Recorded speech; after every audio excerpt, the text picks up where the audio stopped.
my presentation on paperless trade could prove how ICT could contribute to the sustainable economic growth and trade facilitation. My presentation is composed of 5 parts. One is why paperless trade in Korea. And second is concept of paperless trade and paperless trade single window. And third is practical case of paperless trade.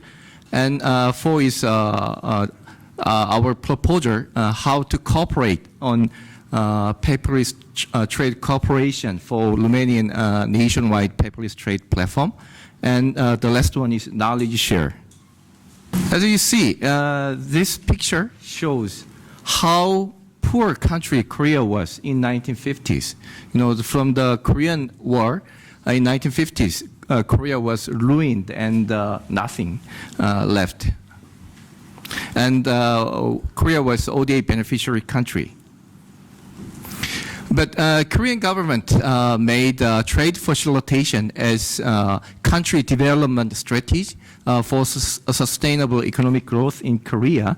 And in 1964, for example, the export volume was only 100 million US dollars, but in 2011, the export volume jumped up 555 billion US dollars, and total trade volume, including export and import, the trade volume reached 1.8 trillion US dollars, and it is world number 8 trade largest country. And GDP-wise, Korea was number 12 in 2012. And as of the end of 2012, Korea is the only country in the world who changed from beneficiary country of official development assistance to donor country in the world. You know, the 1980s and early of 1990s, there is big jump in the trade volume, and it made lots of problems, especially the customs clearance. The procedure took 19 to 28 days, and each trader had a problem with dealing lots of paper documents, like in the picture. You know, the chamber-sized documents are necessary for the completing each import and export case. So the private sectors and trade community required some innovative way to deal this kind of hassles, and Korean government decided to set up nationwide infrastructure using ICT for business process renovation and trade procedure simplification. That is paperless trade. The concept of paperless trade in Korea is new mode of international trade transaction, which covers either all or some parts of trade procedure online via electronic documents instead of conventional paper-based way. So as you see, from market search, contract, finance, licensing and certification, customs clearance, logistics related to airport or ports, and financial settlement, and even cross-border transaction is done by electronic way. That is paperless trade. In 2006, United Nations Economic Committee for Europe, they published a small leaflet called Roadmap Towards Paperless Trade. And in this leaflet, UNECE classified the advancement of paperless trade as 5 stages. The stage 1 is e-custom system. For example, in Korea, we have UNIPAS, which covers customs administration. In Romania, as far as I understand, the Ashkuda C++ developed by Uncutat is used in Romania. And stage 2 is extension to the licensing and certificate agencies, such as quarantine and certificate of origin or the immigration. Those are stage 2. And stage 3 is logistics platform to link to airport and ports. So most of European major ports like Hamburg or Rotterdam, they have port community system to serve for port communities such as shipping line, the freight forwarders, or the port authorities by utilizing EDI, electronic data interchange technology. That is called stage 3. And stage 4 is integrated national platform like KTNET's U-Trade Hub. U-Trade Hub is the brand name of Korean paperless trade single window, and Korean's paperless trade system ranked stage 4. And stage 5 is regional information exchange, including cross-border transaction. For this, in Korea, we are sharing the electronic documents with other Asian countries' paperless trade hub. That is called the Pan-Asian E-Commerce Alliance.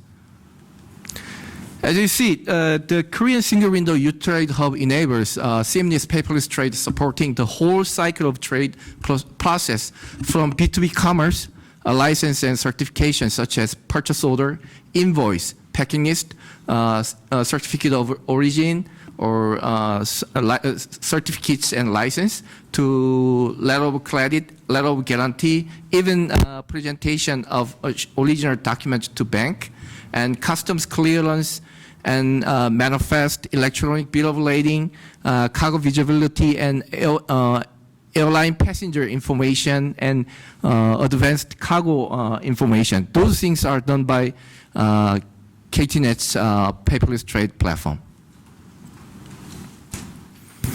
KTNET is established by the government initiatives from Ministry of Trade, Industry and Energy, which is in charge of international trade in Korea, and Korea Customs Service in 1991. And the shareholder is KITA, a Korea International Trade Association, has 100% shares of KTNET, and this is a kind of reinvestment from the government. And Korean government made some major laws to guarantee KTNET's legal status. One of a major one is Act on the Promotion of Paperless Trade.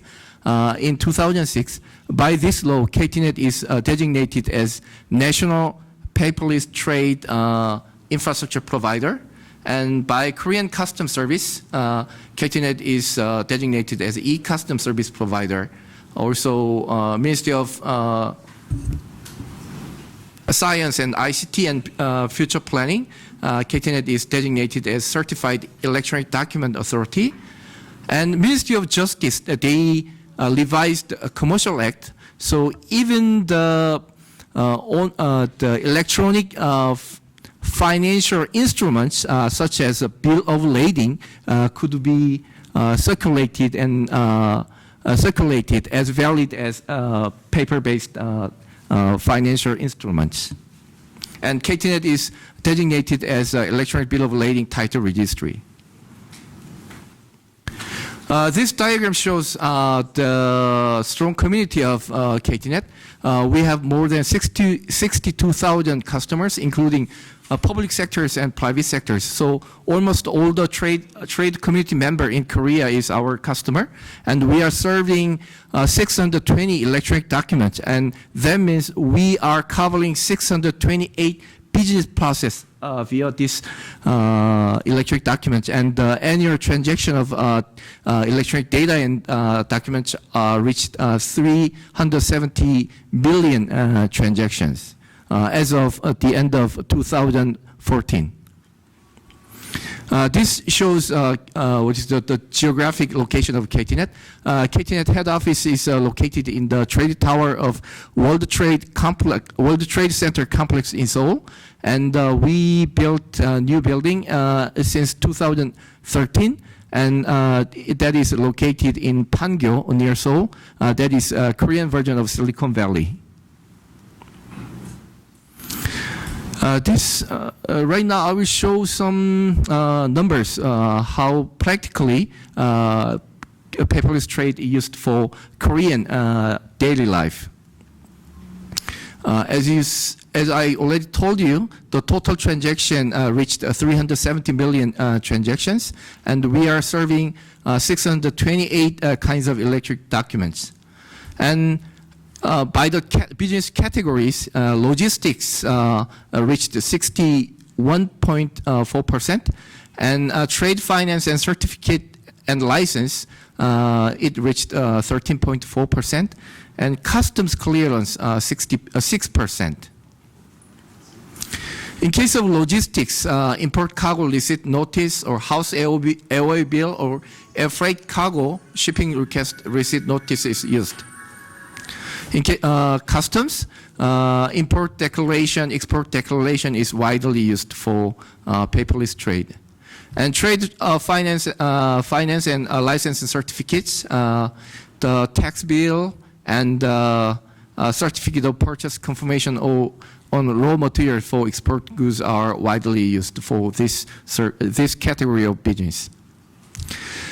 This diagram shows very best practice of paperless trade in Korea. As you see, Hyundai Motor, this is Hyundai Motor export case. The overseas Hyundai dealer, he or she sent the purchase order to Hyundai. Then the electronic letter of credit is received through KTNET system to Beijing Bank, and back-to-back LC is open to Hyundai's vendors, and export declaration, shipping request, and electronic bill of lading is done through KTNET's system, and even cargo insurance and certificate of origin, shipping document presentation is done by electronic way through KTNET's paperless trade single window. This diagram shows how this diagram shows integrated Korean single window model. Among the public sector, three important agencies such as customs and ports and immigration service, they have their own system, and these systems are linked to KTNET, and B2G and G2G documents are exchanged through KTNET system, and even private sector surely they could do the B2G application forms through KTNET's system. This is benefits of paperless trade. In comparison with conventional trade, the paperless trade, it gives one-time submission and anti-counterfeit, anti-falsification, and online and one-stop single window paperless trade could provide. In case of the economic benefits in number, annually $5.42 billion US dollars, the economic benefit is estimated, and one more important thing of the benefits of paperless trade is it contributes the facilitation of small and medium-sized enterprises export volume. In Korean case, in 1995, the SMEs export reached 49.5 billion US dollars, but in 2014, it reached 190 billion US dollars. In 2009, we did a feasibility study consulting for implementing a Romanian national paperless trade platform, and in the government level, the Korean Ministry of Trade, Industry and Energy and the Romanian Ministry of Economy agreed cooperation on the paperless trade cooperation, and we agreed on signing MOU for mutual cooperation with Civeco Romania. And this is the the future plan. KTNET and our partner in Romania will try to find some the practical way to implement a Romanian national paperless trade platform in Romania. This picture shows how KTNET focused on the knowledge share on our experience with other world. Okay, and the last presentation. The lessons, the critical factors to set up a paperless trade platform. We recommend to think of 6 critical factors. One is political will. Second is strong lead agency. And third one is stakeholder engagement, especially public sector. And number 4 is interagency coordination. And number 5 is clear scope. And number 6 is proper communication channel among the stakeholders. And you know, paperless trade is not merely ICT project, but it accompanying business process and legal framework. So 3 factors: business process, technology, and legal framework should considered at a time. And appropriate organization to deal with many stakeholders are required, and government-led public-private partnership is strongly recommended to the followers.